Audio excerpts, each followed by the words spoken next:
Hey guys, welcome back to Total Tactics FPL. It's Fran here, and I'm back with my Game Week 34 Wildcard guide. The guide will actually be split for two types of FPL players. I believe that regardless of whatever chips you have remaining, you're either in a camp where you're interested in all the fixtures, and that's going to be 34 to 38, including the TBD fixtures that you can see here, which is going to be Liverpool versus Southampton, which should be rescheduled for 37, and City and Wolves, which will most likely be rescheduled for 36, but could also be another feature of 37. I'm going to take the assumption for this video that Game Week 36 will include Manchester City versus Wolves based on Ben Crellin's assumption. But remember that that's not significant, especially since we probably just want to have City assets anyways. Now, if we just go back to the video, as I said, FPL players will be divided into two camps. You're either interested in no chips, which means that you actually care about all the fixtures, or if you're free hitting on 37, you're actually someone who should be wildcarding and not caring about 37 at all. And therefore, if you look at the sort of second variation of this fixture difficulty and fixtures remaining left, you can see that I've excluded 37 deliberately here, whilst also keeping the potential TBD fixtures just in case they do happen both in 37. So this is sort of the assumption you have here. And I think if you are wildcarding, I will be splitting the video into two parts. So just follow the timestamps and see the relevant section. I will actually start off with a more conventional strategy. Keep in mind that if you are bench boosting, regardless of whatever camp you are, it still is very relevant to actually look at the fixtures. You might just want to have slightly more enablers in your team, which allows for more budget forwards. But I can see that most players in FPL will be looking at going for a solitary single striker towards the end of the season, just because it makes a lot more sense to pull your money in the midfielders who have pretty much already proven that they will get more points per game than the forwards this season. And the same thing with the defenders, who have been pretty much a hidden gem from the start that we now know are players that we have to trust in, especially over the forwards. If we look at the fixtures remaining, I've actually sorted the sort of list of clubs by the amount of fixtures remaining. And as I said, if you looked at someone like Fabio Borges, who's one of the greatest FPL managers, he did a very early move into Pope somewhere into the sort of 20s in the game week fixtures before Burnley had their first double, and his Pope selection actually netted him a double clean sheet. A lot of people went late into the kind of Burnley assets and captured them for their second double, and have probably kept them since then, and they've only returned now on their fourth set of doubles. And that's an interesting sort of point of view into FPL, where if you look a little bit more longer term, you will get most likely rewarded just by actually looking at the fixtures and making sure that you actually have the most amount of fixtures left within your team. As I said, though, Aston Villa is a very interesting sort of team to start off with here. You have players like Coutinho and you have Cash. I think these are two of the only realistic options apart from maybe Watkins. The reason why I don't like Watkins, however, is because I still feel like he takes off too much money. Yes, he could be on penalties, but he just doesn't create enough chances. And I feel like this Aston Villa team have dropped off slightly. What concerns me about going for Cash is that he is still a little bit expensive, but I think he is someone that you probably want to have as your fifth defender in the drop, because he will be playing in 36 and 37. The same sort of logic applies to Coutinho, but I would say you also have to take into account someone like Zaha too, who I think is on the exact same level, but I'll go into that when I discuss Crystal Palace. What's interesting about Coutinho is we know within 37 he has a supreme double, and 36 I would say it's probably a little bit of a lower ceiling because he has this Liverpool fixture. But going forwards, if you, let's say, get Coutinho slightly earlier on the wild card, yes, there's going to be a bad game on 34 and supposedly a bad game in 38, but you probably could transfer out Coutinho by 38. And when we talk about 34, I still think that that's a decent fixture, because Leicester, of course, are slightly overrun because they're involved in Europe. And this Aston Villa team has had posted great results versus mid-table opposition. So I really think that Coutinho is definitely worth a shout here. And he's probably the only option that I'm quite happy to actually think about from Aston Villa right now, alongside Cash. If we go into Chelsea, it's very clear you have to triple up on Chelsea. There's two ways of going for this sort of triple up, or even three, I would say. Some people will be thinking about Werner, but I have to say that for me, once again, Werner is another forward trap. He's a little bit too expensive, and when you compare him to Mount and Havertz, you probably already have made your decision there. Havertz is much more cheaper than Werner, and Mount even more so. And these are both players who, in my opinion, share similar levels of form to Werner. But ultimately, I think will always underperform or overperform, sorry, their underlying stats compared to someone like Werner, who, even though he actually bears the best sort of expected goal per 90 statistics for Chelsea, just really hasn't lived up to it, even though he's in a sort of green run of form or hot patch right now. I just think that over the sort of last 7 fixtures remaining, you probably will be more interested in going for Mount and Havertz at the bare minimum. Now, I did say if you aren't interested in going for, let's say, Mount and Havertz as a double up, you can clearly go for a double Chelsea defender pairing. Right now, we have the unfortunate news that Rudiger might be injured, and we have to kind of stay tuned to Tuchel's press conferences. So make sure that your wildcard drafts are sort of incorporating that sort of news, because Rudiger being back into the Chelsea side will mean that I think it is a bit more justified to go for the clean sheets. As you can see this season, when Rudiger doesn't really find his way into the team sheet, or Thiago Silva as well, we've seen a lot of individual Chelsea mistakes, and that was the most obvious sort of feature of that Arsenal versus Chelsea game, where with Rudiger out and Thiago Silva out for the first half, we saw some really appalling goals being given away. And that actually continued even though Thiago Silva was subbed on, with Sarr making a huge mistake, once again leading to Nketiah's second goal of the game. And then Azpilicueta also making another huge mistake for the Saka penalty that actually crippled me quite a bit. But anyways, Chelsea-wise, you're going to be looking at James and Alonso if you're looking at a double defender pairing. And what's interesting about James and Alonso, I think, is that it does probably allow you to stretch your budget the most. Mount and Havertz is a very interesting double up, and I think it's worth it because for me there's going to be great weeks where Mount is a great option because we know Mount is so explosive as an FPL asset, but it could be that Havertz is the one who's ticking along, and he still has the form at this back half of the season and the trust of Tuchel, in my opinion, because it was very evident that Lukaku was brought on to pretty much just play so that Havertz could get rested for the rest of the season. And that's kind of the picture right now with this Chelsea team. Players like Pulisic, Ziyech, and Lukaku will find some minutes, but I think that most of the points will be shared between the sort of frontline structure of Timo Werner and Mount. And I have to say that I back Timo Havertz and Mount, and I have to say that I back Mount and Havertz the most. If I really was to have to pick one between Mount and Havertz, I probably would still be in the Mount camp. For this week specifically, I know people are more interested in Havertz because he has been rested, and there is a possibility that Mount could also be rested in this game where someone like Ziyech could start in his place. But I would say still, towards the end of the season, if I was just trying to back Mount or Havertz towards Game Week 38, because Chelsea have such a green run of fixtures, I would have to say Mount is the one who goes for me, especially since he's a little bit cheaper than Havertz. If we move on to Everton, I think there's only 2 assets you really want to think about. If you want to think about having a 4.5 enabler in your team, then Gordon is your option. But Richarlison really is the only sort of talisman here in this Everton team. Him taking penalties away from DCL has been astronomical for Richarlison, because we've always been interested in Richarlison open play, but he's been a little bit too expensive because of the sort of metrics he pulled off last season with Ancelotti's final season with Everton, and that has sort of made him a little bit too expensive when we look at forwards. But ultimately, when your other options are players like Watkins, who don't really interest in open play, Richarlison is an interesting option who actually covers both. Just like the trap that was Chris Wood this week, or even Weghorst in previous weeks, we know that having a striker that doesn't really get many chances and doesn't really share many of the underlying statistics isn't interesting whatsoever. With Richarlison, you have both. And for me, that's the most exciting part about this, because he still is also clearly a player in form. And even though the fixtures are slightly bad to begin with, I would say Richarlison is interesting if you are looking at, making sure that you capitalize on Game Week 36 and 37 specifically. Because if you have the team structure set up where, let's say you have another budget forward alongside someone like a Richarlison and you're bench boosting, then clearly you want to go for Richarlison so that you can capitalize on 36. And what's beautiful is you can obviously just avoid the Liverpool and Chelsea game. However, if you're not bench boosting, then Richarlison might be the one who gets away from you, because the Liverpool, Chelsea, and even the Arsenal games aren't particularly interesting, and I wouldn't really back him specifically there. And therefore, he might even be more interesting when you actually finally look at something like a Game Week 37 free hit whenever we get to that point of the season. But since you're a no chip player, I would say Richarlison is probably the only option I'd think about if I was bench boosting. As far as Leicester, I would say this is a tricky situation here. The issue with Leicester is that defensively it's been really hard to cover their assets, and the only real way to do this is by going for Schmeichel. Schmeichel is probably someone that I would actually favor over Pickford, and also favor over Martinez, just because of price and also Aston Villa's slightly poor defensive results. We know Leicester aren't really capable of keeping a clean sheet. Their defensive records and the underlying stats there have been quite poor, but Schmeichel as an individual keeper is someone that you can always trust, and I feel like he is someone who can actually quite easily and consistently rack up a lot of save points, and you will see him high up on the bonus.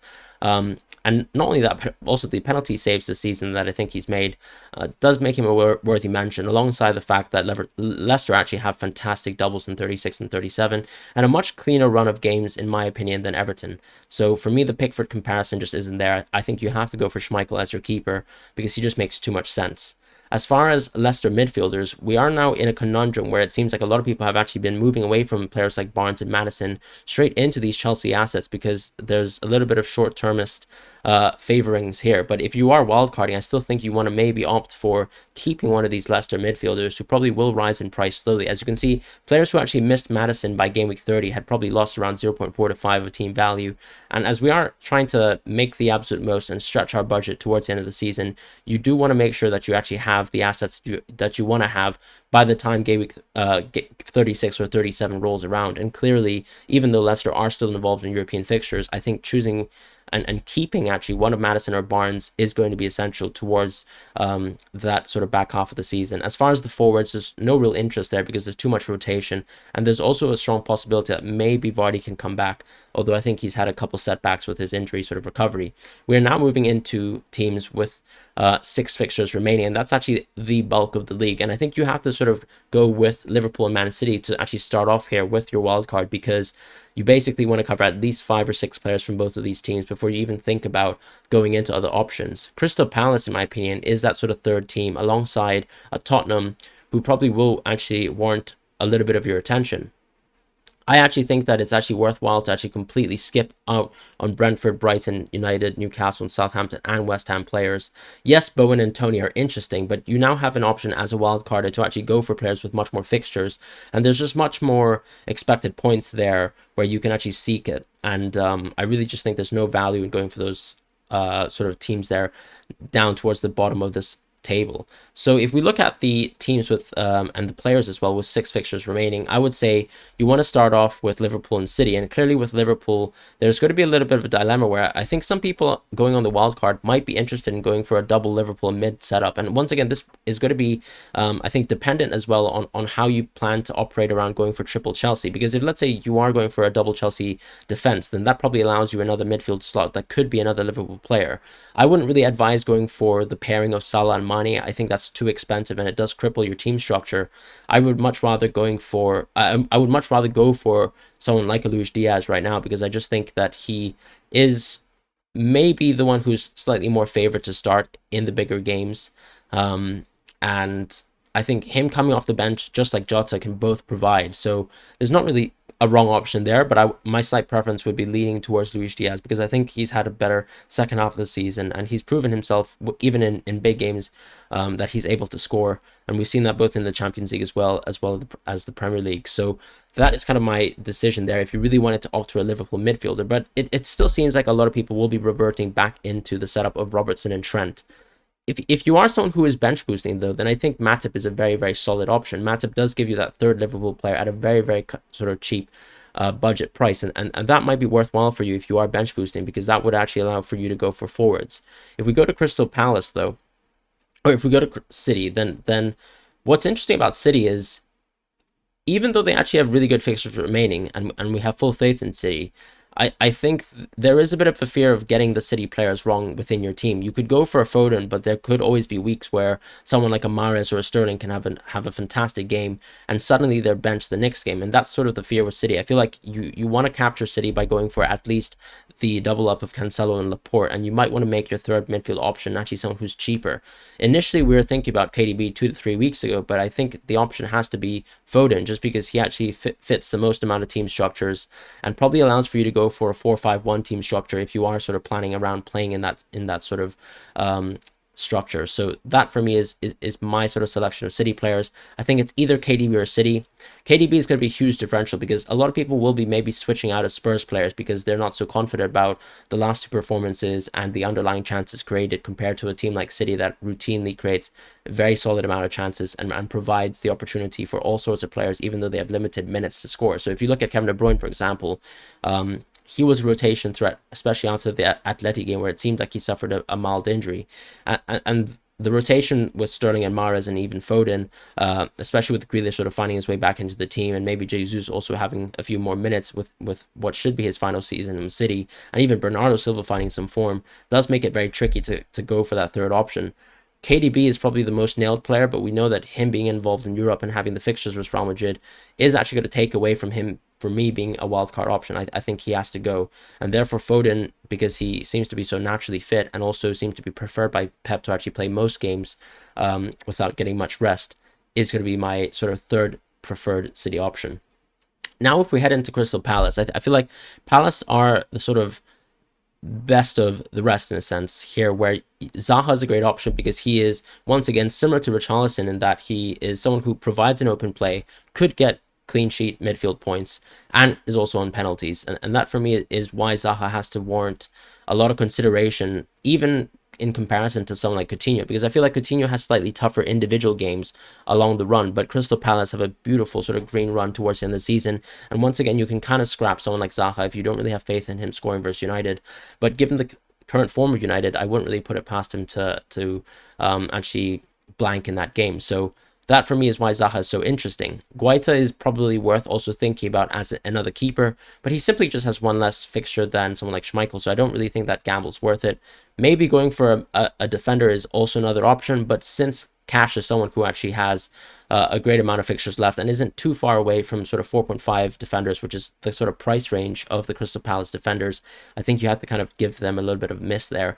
Gallagher is another option too, who is slightly cheaper than Zaha if you were looking for a little bit of a budget, but I do think that his expected numbers have dropped off slightly. He is still on free kicks, and his creativity will still mean that he probably gets a few assists from the set pieces that he actually takes, but I do think his involvement in open play, especially in and around the areas of the opponent's box, have dropped off lately, and it does seem like the time to actually move away from Gallagher as an option to think about. Zaha for me is the only one I'm really tempted by. Mateta is going to be the sort of forward budget option that you will be thinking about if you are going for a Game Week 36 bench boost, just because he's at a great price, and I think it's clear with Edouard's form being so poor and Benteke not being rated by Patrick Vieira that Mateta will benefit even though he has very limited minutes. It's simply about just getting a player who will contribute for you in Game Week 36, and I think he could be one of them. The next most obvious option within the sort of sea of clubs who have 6 fixtures remaining is going to be Arsenal. And Arsenal is interesting because they have dropped off a lot lately in terms of the amount of clean sheets they've recorded. Even when you look at someone like Ramsdale, his save points have really dropped off a cliff. He hasn't really been, making easy saves, which is usually what happens when you actually have a very strong individual defense that still concedes quite a few chances. Jose Sa is probably the kind of key person that you'd like to think about in this sort of structure, where even though Wolves conceded so many shots on target, they were actually very poor chances and very low chances, where Wolves were kind of starving teams out from their box and actually forcing teams to take shots from distance, and that's kind of why Jose Sa did so well earlier on in the season, alongside the miraculous game versus Southampton where he got an assist. But Arsenal, as I said, aren't really interesting from a defensive point of view now. I would actually think about dropping all Arsenal assets from the defensive line and think about maybe moving into someone like a Matty Cash in the future. As far as other players within Arsenal, I think Saka is the only player who's really worth keeping within Arsenal. I know a lot of people have moved into a double up of Martinelli or even have opted to go for Martinelli as a little bit of a differential, but for me, the only other asset who's actually truly worthwhile in Arsenal is going to be Nketiah. Nketiah is someone who I actually think will replace Lacazette towards the rest of the season, just because he actually is so fit and so ready to play and provides a little bit of a different style of play for this Arsenal team that they might actually require in terms of looking for goals. You can clearly see that he presses on the front foot, and unlike Lacazette, doesn't drop into the midfield. So perhaps there will be games where Arsenal will feel like Lacazette provides a little bit of midfield pressure, but I think Nketiah's kind of youth and physical presence is something that Arteta is starting to sort of realize is something that's extremely worthwhile in your team. And I really think he will have a great run of games towards the end of the season as a 5.4, once again, budget option. So if you're either bench boosting or looking for a sole forward to go for, maybe Nketiah is an interesting option. I still think there are some pretty individually poor games before we hit the double of 36 for Arsenal. So that's a little bit tricky there, where I wouldn't be so comfortable playing Nketiah versus United and West Ham necessarily. But the games are still quite good. If we are moving into another sort of key asset, not necessarily a team that I think will do well, it's going to be Pukki. Pukki is someone who I feel like has to be almost a must-have on a wildcard draft, unless you are really sort of adamant on sticking with Kane in your team, because it's clear that Tottenham also have 6 fixtures remaining. Their double is slightly weak though, where in 36 you have the Liverpool and Arsenal fixture, which people won't really favor too much. However, I still think that, especially since Arsenal's defense has dropped off a cliff, and Liverpool are still capable of having these high scoring games that go end to end when they play this high line, I still feel like options like Son and Kane, and even Kulusevski to an extent, will provide a lot of pressure for wildcarders to actually think about. Some people are actually thinking about going completely away from Tottenham, and maybe that's because they actually prefer, going for City and Liverpool, going for Chelsea, and even going for Aston Villa and Leicester. But I think going for at least one Tottenham option for a wildcard draft seems to be the most logical play. I still think that they're so individually explosive between, let's say, Son, Kane, and Kulusevski, who has such a high basement in terms of expected points, that they're not really worth taking out of your teams. I don't really think you want to take them out unless you're wildcarding, and this might be the biggest decision of all, whether you want to keep an asset like Kane or Son. A lot of people have also moved out for players like Bruno Ronaldo, but I think you would have set yourself up there if you have a wild card. So the reconsideration has to be with a team like City, who's probably the biggest comparative here in terms of the midfield space, because you would like to have those Chelsea assets because they're no longer involved in Europe. I think what City brings is a little bit of risk of rotation, whereas Tottenham do not bring that risk whatsoever. Yes, it's very, very capable, for example, that they could have individual blips in terms of performance for Brighton, but it's the same sort of scenario where you have a possibility, if you go for, let's say, a Liverpool midfielder like Jota, that he could be benched for a game, then only play 10 to 20 minutes, and the same thing with all the sort of City assets in the midfield. So I feel like you are tempting a little bit of fate if you go away from a Tottenham player. I would still like to at least have coverage of Tottenham via one asset, and that's sort of how I feel about that. Pukki, however, is going to be that talismanic forward that I feel like you can actually run with towards the end of the season. He's just been so consistent in games that you wouldn't expect, and that pretty much is the tail of the tape with Pukki. He's someone who has consistently contributed points, and unlike Tony, isn't someone who has exploded in form. Pukki has been very, very consistent week on week, and that's what makes him such a rich option. As far as Wolves, there's really no interest there. I just think that the time to actually lock into Wolves assets, especially since they have Chelsea, Liverpool, and City as 3 out of 6 of their fixtures, just isn't worthwhile. And that's pretty much it for the sort of wildcard consideration. And now for the 3-hit 37 players.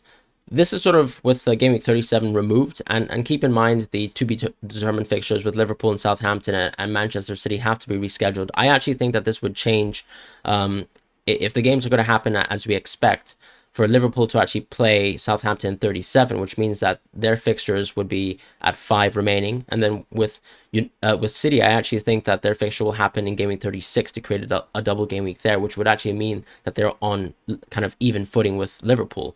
So for me, the wildcard structure doesn't change too much compared to the conventional structure, but we have a little bit of a sort of change of the guard here, where maybe a Crystal Palace option isn't necessarily so interesting, in contrast, because Crystal Palace have their double game week in 37.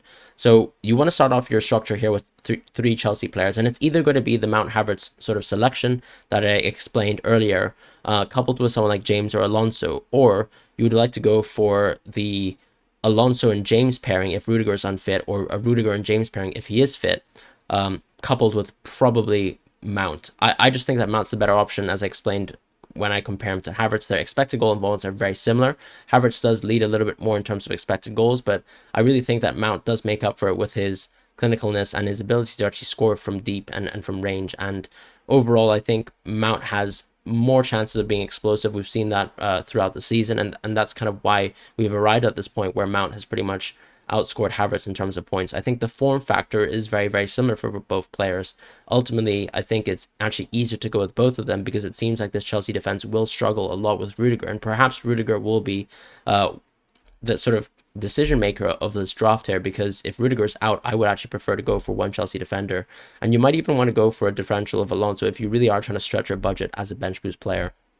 With Liverpool, as I explained, I think a lot of people will be sticking with the tried and true structure of Salah and then 2 defenders. But your 2 defenders could either be, I would say, probably should be Trent at least, and then Robertson or Matip. Matip fits the style of bench boost players, and I also think he fits the style of players who might want to invest much more into having a well-rounded team with City midfielders and Chelsea midfielders.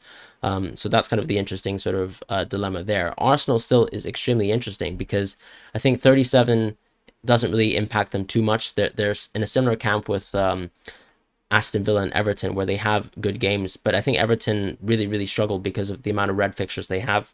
I wouldn't really back Everton assets in the Liverpool, Chelsea, or even the Arsenal game. And then I actually really like Arsenal and Aston Villa's games by contrast, because you can clearly move away from an Aston Villa asset by game week 38. So that this still makes Cash and Coutinho interesting options, and it still makes Saka an interesting option. As I sort of outlined with the conventional structure, you don't really want to be going for Arsenal players within the defensive end, and also kind of tempting fate with going for one of Martinelli or another midfielder. The only other Arsenal option that you really want to consider is going to be Nketiah. As far as Leicester, they do actually drop a little bit of priority here, and if you are wildcarding, right, and you are looking at, let's say, this Leicester team, I do think it might make sense to actually think about dropping Leicester players and thinking about picking them up maybe by game week 36, because I don't really think 34 and 35 are particularly great games, but definitely 36 and 38 are really good games to think about owning Leicester assets. Southampton seems to be one of the worst teams in the league right now, and the double for Leicester just looks too good to pass up in 36, where you can clearly move away from one of your midfield assets if you feel like they're not performing to the sort of standard that you expect. With United assets, I think they're an absolute skip. It just doesn't seem worthwhile when there's so much rotation within the midfielders and you're holding up too much price by going for the talismans of this team. Norwich doesn't really change much at all, because Pookie's double is going to happen in game week 36, so Pookie clearly is still the best option going forwards. As far as Southampton, as I mentioned, with the Liverpool game having a chance to be postponed, they're actually probably going to drop to a fixture remaining amount of 4, and therefore you shouldn't really consider them at all. And once again with Tottenham, I would say it's a tricky situation here. I think the logic is the exact same as the conventional, where you want to be going for a Tottenham option, especially if you just want to kind of leverage off of a lot of the other teams who won't be wildcarding, because I think a lot of wildcarders are definitely sort of dropping Tottenham off of their mind and operating off of a little bit of recency bias based on their fixture versus Brighton. But their players are so clinical, I still think you have to go for one or two options, probably just one really Tottenham option to round your season off with. And the only significant change here, I think, is Crystal Palace have completely dropped in priority. If you are someone who's free hitting for 37, just keep in mind Zaha by the time game week 37 rolls around. But otherwise, there's no real change in terms of the structure of your draft. I think you might also want to drop potentially the Everton players that you were thinking about if you were going for a conventional structure, because it just makes a lot more sense to actually stick with Arsenal assets here. Maybe even stick with Leicester assets if you actually have space for it. But the structure should always be Chelsea, Liverpool, and City. And here, within the structure where hopefully the City game will be in 36, you should actually probably be thinking about going for triple City as your main priority, even over Chelsea, because I think by capturing the right City players, and that should really be Foden, Cancelo, and Laporte, your draft should be set up in a way where you can actually have 9 of these players within these teams, and then you only have to think about 2 consistent options. So that should really be Pookie as your sort of forward player, and then maybe someone like Son to actually kind of budget around the team and make sure you cover one of the other quintessential teams here. With Aston Villa, I mean, yes, obviously Coutinho is going to be an option. He's going to be really interesting in 35 and 36. But I feel like when you compare it to Tottenham, I still think that maybe it's actually worthwhile to keep someone like Son, because I still say that the Liverpool and Arsenal games are very good opportunities for Tottenham assets to score. But it's ultimately coming down to your choice. You could even opt to go for someone like Kevin De Bruyne, which would probably force you to move into a Leicester player and then actually move away from Son. But because Salah is such a permanent fixture in drafts, that's going to be the way that your budget's going to be split up. So going off the back of the sort of conventional draft where you aren't really thinking about free hitting in 37 and you're maybe only looking at something like a bench boost, I think the loose structure that you should actually opt for is going to be the kind of back 5 of Robertson, Trent, Laporte, Cancelo, and James. I think there's not much real debate here. The only player who could maybe be flexibly changed is someone like Robertson, because there is an alternative of going for Matip. And I will show in my second draft, if I'm, let's say, planning to go for a game week 37 3 hit play, why I might decide to go out of Robertson. This draft, though, of course, just incorporates the structure of Havertz and Mount, and it does not include 3 City players, but it does so at the cost of having basically Son Heung-min in your team, which I think is one of the kind of big question marks this week that a lot of managers will have to make if they are wildcarding. You either opt, I would say, to go for someone like Son, and then go for another, let's say, premium, which is going to be Salah or KDB, or you just go for another variation where you completely just drop the Spurs premium altogether. In this structure here, though, you'd be juggling between Pookie and Mateta. And the reason why you go for Pookie and Mateta, if you are going, chipless or just planning to set up bench boost up in 36 without a free hit in 37, is because Mateta will have the double in 37, whereas Pookie will have the double as your sole striker in 36. So that's kind of the sort of benefit there of going for both these players within a wildcard draft. You definitely want to have both of them if you don't have chips in hand and nothing to sort of play around 37 with. Keep in mind, of course, that there are a lot of midfielders to play around. Saka hasn't been involved in this draft, and he could easily be, let's say, downgraded from either one of Havertz or Mount if it seems like one of them are out of form or not really within the favor of Tuchel. So he is kind of a key miss here within the structure. You might even want to, let's say, downgrade someone like Matip into a Saka so that you can have a much more well-rounded team as well if you plan to play a bench boost on 36. So those are options there. But this is going to be my kind of conventional draft if you don't have a free hit remaining. If you do actually have a free hit in 37, there's no real reason to even think about players who have a double game week fixture in 37. Now, of course, it really depends on waiting for when this sort of Wolves versus City TBD game is going to happen. If it happens in 36, then you'd love to go with 3 City players on your wildcard draft. And that's sort of the assumption, as I said, that I've made. Here, I've actually gone with Kevin De Bruyne over Son. And I've gone with Saka instead, which sort of incorporates the strategy that I was talking about just previously. If you have the bench boost, you can definitely look at someone like Nketiah as well as an option, much cheaper than Pookie as well. If you don't have the sort of draft budget around. And the reason why I've done this is because you can go for an option like Matip, who's at a 5.0 price, who's a lot cheaper than Robertson. And even though he might not bring in as many points on a weekly basis as Robertson, he will actually allow you to flex your team around, going for a lot of these premium midfielders who could be the ones really contributing. So if you look at Liverpool, for example, there's a huge drop off, for example, when you let's say, I would say, downgrade from Salah into, let's say, a Jota, the expected points drops because of the minutes and so on and so forth. And the same thing happens with, let's say, someone like Kevin De Bruyne compared to some of the other Man City midfielders who might not be as fit, might be rotated week in, week out. And that's sort of the situation that you're trying to absolve yourself from. This draft, as I said, does leave Son away from it, and that is going to be a big sort of tricky little feature to think about when you're actually thinking as a wild card or what to do. But this is one of the structures that I really like because you are able to incorporate someone like a De Bruyne in the structure here at the cost of Son. I really think that ultimately you're going to be making drafts with players like Mount and Foden inside, and maybe Son is going to be that sacrifice. You could obviously, for example, even if you look at this draft here, maybe move towards the structure where Werner gets downgraded too. You could go for someone like Havertz and then actually look for Son, and then maybe 5 midfielders too. But I like the structure because it does allow you for going for someone like Werner who fills in that starting spot within the key fixtures that you'd like him to start, and you have that 3 hit and 37 to sort of think about other forwards for that specific week. But that's it for this video, guys. Thank you guys so much for watching, and I'll see you guys very shortly.